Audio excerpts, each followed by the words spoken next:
from the BBC World Service in association with ABC and All India Radio. This is Stumped.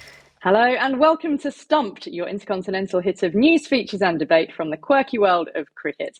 I'm Alison Mitchell in Melbourne, and I've been exploring a little bit of Victoria since the end of the last Ashes Test match. I went up Mount Macedon looking for a lovely sunset photograph, but then a huge grey cloud came down on me. But then I drove out west and checked out the Bellarine Peninsula west of Melbourne, some lovely wineries and surf beaches around there. But now, as far as the men's Ashes is concerned, eyes turn towards a little island off the south coast of Victoria, Tasmania, which is where one of my co-hosts is. It's Jim Maxwell. I'm in one of Britain's most famous penal colonies, Tasmania, where they're going to have an Ashes test for the first time, and hopefully the weather is good. The trouble is most of us will fall asleep before the end of the day because it's not starting until 3 o'clock on the afternoon. And I can tell you, the stack of thermal underwear is at the ready because in Tassie, it's not summer. It's cool at night. I can tell you that. For All India Radio, I'm Charu Sharma for this week, holding steady in Bangalore. Alison, I'm glad you're getting around because some, of course, were stuck at the airports. We've all been following the Djokovic versus Australia matter, and I suspect we haven't heard the end of it yet. But also, of course, more than 1 billion eyes on what's going on in Cape Town because the final frontier for India is balanced on a knife's edge. We'll see how the final test ends. Yeah, there's been a lot going on. Even the England team, talking of airports, the England men got delayed at Sydney Airport trying to get to Hobart because there were just not enough staff to man the aircraft or the airport because of COVID and isolation. So there's an awful lot bubbling away behind the scenes. But first on the show this week, we will ask whether another fight back could be on the cards by England in the fifth and final men's Ashes test. The urn, of course, is already secured by Australia. They lead 3-0 in the best of 5 match series. It could have been 4-0, but for that tense, nail-biting climax to the fourth match at the SCG.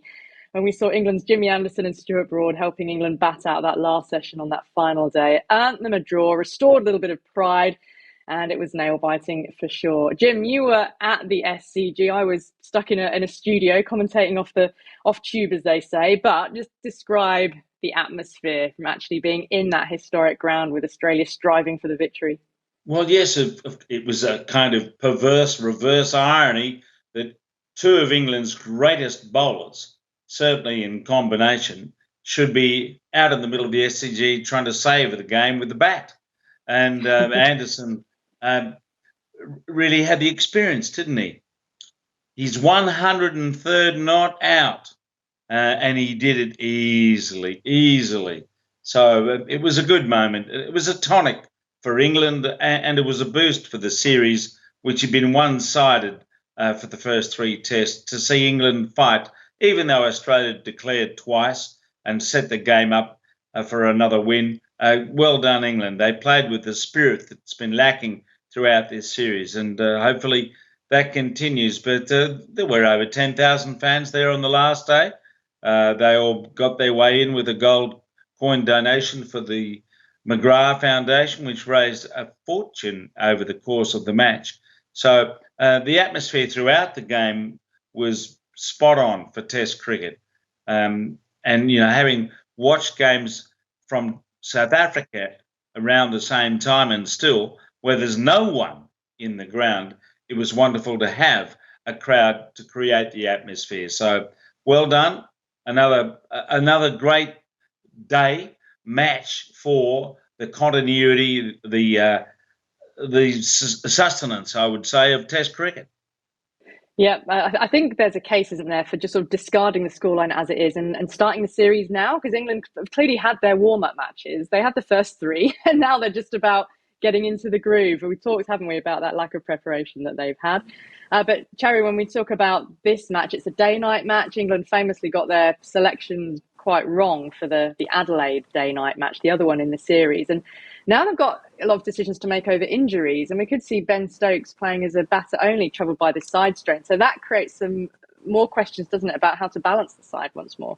Well, England, of course, have not been able to do well enough with the ball, whether it's selection or just not hitting the right lengths, or, of course, just the ability of the Australian batsmen on their own pitches. So, yeah, they've got an additional problem now. Ben Stokes would fit into just about any team as a batsman, of course, much more so as an all-rounder. But if he can't bowl and you've got other bowling problems, then I'm afraid, and, of course, this whole day-night record that Australia have, they haven't lost a test match, a day-night match, have they? A red ball match, a pink ball match, I beg your pardon. So I think the scales tilt very heavily once again on Australia's side. And I feel for England because with their best 11 or the best available resources, they have not been able to win. And if those resources are now more limited, then I'm afraid it's just too much, I think, for England to do. They can expect, they can hope, they can kind of rally around and prove that they're better than the first three matches, but it's just a very uphill task. Well, let's turn our attention to the action in South Africa because the Proteas are playing their series decider against India. As South Africa won the second test in Johannesburg to level the series at 1 apiece and managed to bowl India out in their first innings of this latest match for just 223. But then they suffered a little bit of a collapse of their own and were all out for 210, with Jasprit Bumrah taking 5 for 42. Charu, just first of all, on Virat Kohli's return, he was kept out of the last match with an injury, but India always pleased to have him back in the ranks. Oh, without question. I think any team around the world would love to have him back. I know he's suffering from a string of poor scores according to his own standard, but that 79 in the first innings was worth his weight in gold for Virat Kohli and for India. Now, a lot of people in cricket, this whole statistical thing is just sometimes, ridiculous because a lot of people say, well, he missed out on 100 again. I'm saying you got a terrific 79. So he held that innings together. And as we know, of course, when South Africa also couldn't quite get those runs, that was a very important innings. Especially the first innings of that test match, conditions were a little tough, as they always are at Cape Town. So yes, it's a welcome return to form. As a leader, he was only too aware that if you are not performing, then the rest of the team's also suffering a bit because that whole trust, that whole leadership, tends to waver a bit. So very important innings for him. The second test was lost. Now, he might well say, I wasn't even there, so let me try and show my mettle as a leader and as a captain in this third and final test match, because there's been a lot of controversy surrounding him about the T20 captaincy and now, of course, the ODIs and stuff as well. So in test match cricket, he needs to once again stamp his class, stamp his authority, and he's done as well as he possibly could, as well as any batsman possibly could for India so far. But the test match itself is very dangerously poised. There are difficult batting conditions, low-scoring match, a very welcome return for Kohli, without doubt. Forget about the 100, just a great knock. On the other side, it was Jasprit who hit form. Do you reckon that was Bumrah back to his best? Well, I'd like to say almost, not quite, because if you go back to the Joburg test match, he went wicketless or near so in the second innings and gave a lot of runs, 70 away. Maybe he was just trying too hard to get back to his best because India knew they had a good opportunity in Joburg, and I don't think he quite hit his straps there. But of course, he's a very, very good bowler, no denying that, has a very clever variation, a lot of control. So he'll be glad that he picked up those 4 wickets, all were not prime, some were late in the innings. He's clearly the spearhead of India's fast bowling attack. Perhaps you can argue that Shami is sort of almost there as well. But the question is how, there was this whole treatment factor that we talk about fast bowlers, right? How well do India treat him? Do they keep him in cotton, expose him only once in a while? Because if he breaks down or if he loses the zip, then I think there'll be a major setback for India in the fast bowling department. On one hand, we talk about all the riches, lots of fast bowlers coming through in India, but none quite, I think, with the caliber of Bumrah. So he's such a vital cog that they need to just ensure that he's, bowled just right, just enough, and not overbowled as he perhaps was in Joburg. So almost, I'd like to, let's take a percentage, 90% back to his fabulous abilities. Finally, on Stumps, we're going to head to Melbourne to hear from a very special cricket fan. Now, in the first few months of the COVID-19 pandemic, 12-year-old Ollie Healy just found himself a bit bored of playing his regular card games. So what did he do? Well, with the help of his dad, Brooke, he invented his own game, and he based it on his best and biggest passion, cricket. Now, the lead up to the pandemic had been a really difficult time for the family because Ollie's mum was fighting cancer, and she died, sadly, just 2 days before the first lockdown in Melbourne in 2020. Now, Ollie started selling his card game, First 11 Cricket, and he decided that 50% of the profits should go to the Cancer Council of Australia, the cancer charity. Now, he is a remarkable cricket fan, Ollie, and when I caught up with him earlier this week, he told me how the idea of the game came about. Basically, it's made up of player cards and action cards, and players will take turns picking up and discarding cards. And to win the game, the first player to get either a batter, bowler, wicketkeeper or all-rounder player card from the same country, or 6 player cards from the same country, wins. Brooke, you must be really proud of Ollie and where this card game has gone. Yeah, no, look, it's been a really amazing and also quite a fun journey to be part of. I remember when Ollie first came up with the idea, and as a parent, your kids will often be their great ideas for things, and you sort of politely nod and say, "Oh, that's a really great idea," and even when it's not. But when Ollie told me the idea of this game, I just remember thinking, that's a really good idea. One of the things that Ollie didn't mention is he said there's the player cards and the action cards. So you've got the player cards, which are real players and they're real test statistics, but then there's also these action cards, and you play the action cards as a way to improve your team and sort of rob players from the opposing teams. And when he sort of told me this idea and some of the ideas he had for the different types of action cards and how they might work, I remember just thinking, it's a really good idea. Like, I think this could actually be a really good game.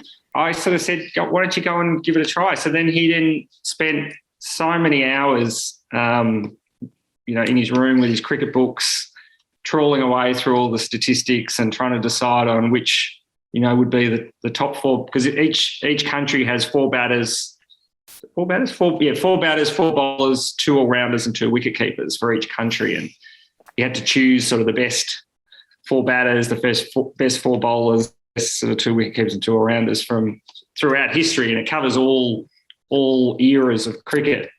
So it just, aside from anything else, it gave him a great activity for, what ended up being months and months and months of lockdown. And he just loves sort of cricket history and cricket facts and figures. So it was amazing to see him just apply himself that way.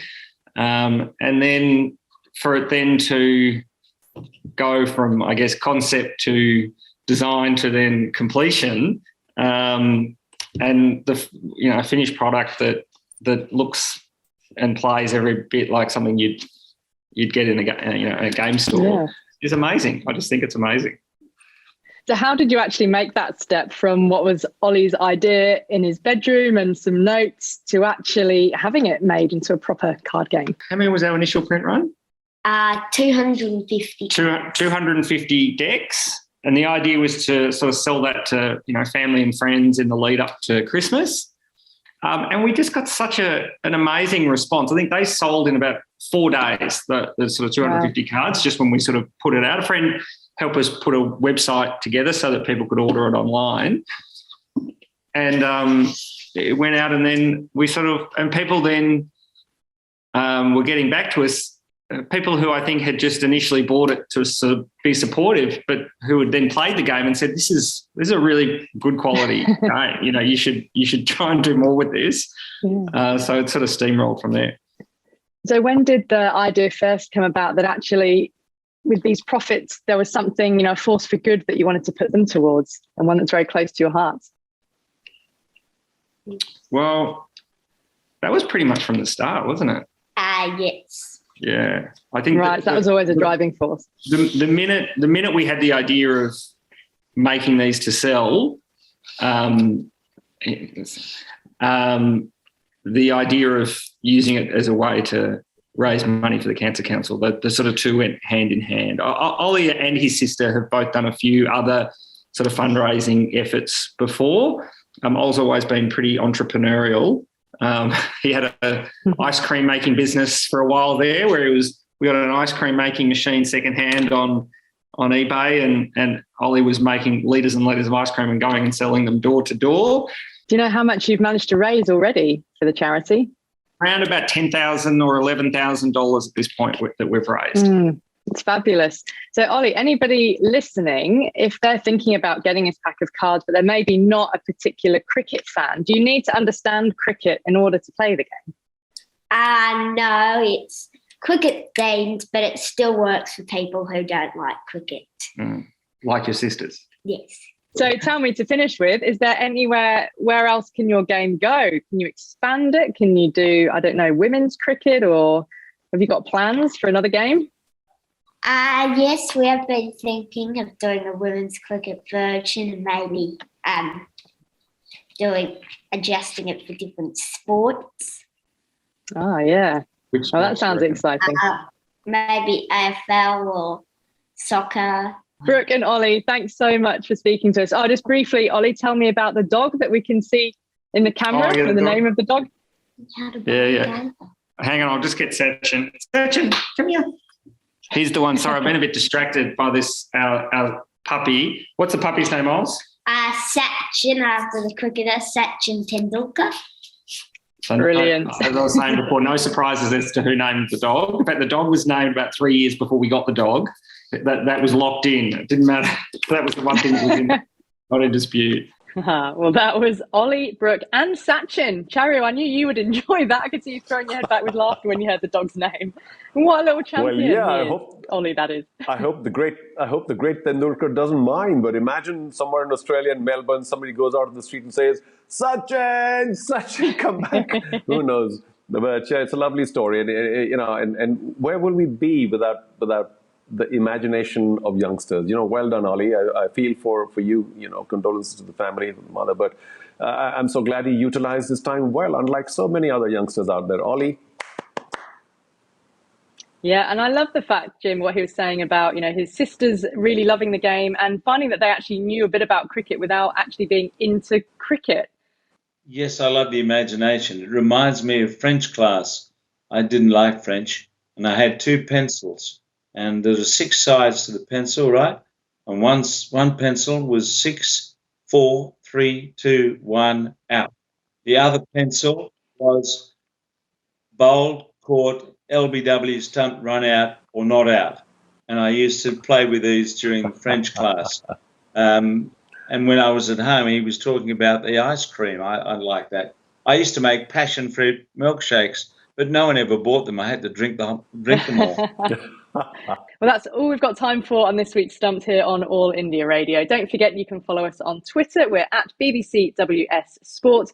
Use the hashtag BBC Stumped. And check us out on YouTube as well. Go to BBC World Service on YouTube. My thanks to Charu Sharma and Jim Maxwell, and to you all for listening. Speak to you next week. Bye-bye. From the BBC World Service, in association with ABC and All India Radio, this is Stumped.